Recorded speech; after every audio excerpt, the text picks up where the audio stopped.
સુરતના પાંડેસરા વિસ્તારમાં જોન 4માં આવતા પોલીસ મથકોમાં ઝડપાયેલા લાખોના વિદેશી દારૂના જથ્થા પર ડીસીપી સહિતના ઉચ્ચ અધિકારીઓની હાજરીમાં બુલડોઝર ફેરવાયું હતું. સુરતના પાંડેસરા ખાતે ડીસીપી જોન 4માં આવતા પોલીસ મથકોમાં ઝડપાયેલા વિદેશી દારૂના 25 લાખથી વધુના જથ્થા પર બુલડોઝર ફેરવી દેવાયો હતો. દારૂ અને બીએના જથ્થા પર ડીસીપી સહિત ઉચ્ચ અધિકારીઓની હાજરીમાં બુલડોઝર ફેરવાયો હતો. આ સમયે મામલતદાર પણ હાજર રહ્યા હતા.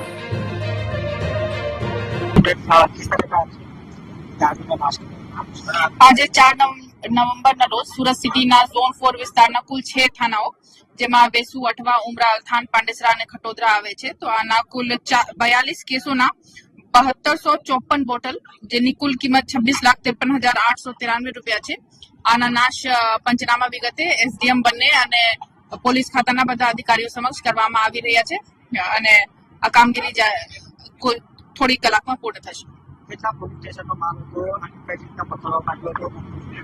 ટોટલ 6 પોલીસ સ્ટેશન છે: અઠવા, ઉમરા, વેસુ, ખટોદરા, પાંડેસરા અને અલથાણ.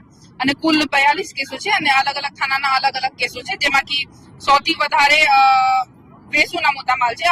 ઓનલી 2 કેસીસ છે, બટ આ મહેંગી દારૂ હતી તો ટોટલ 9,12,930 રૂપિયાના મુદ્દામાલ છે. અને બાકી થાનાઓમાં અલથાણના પણ 8,66,000 મુદ્દામાલ છે અને અદર થાનાના થોડો ભાગ છે.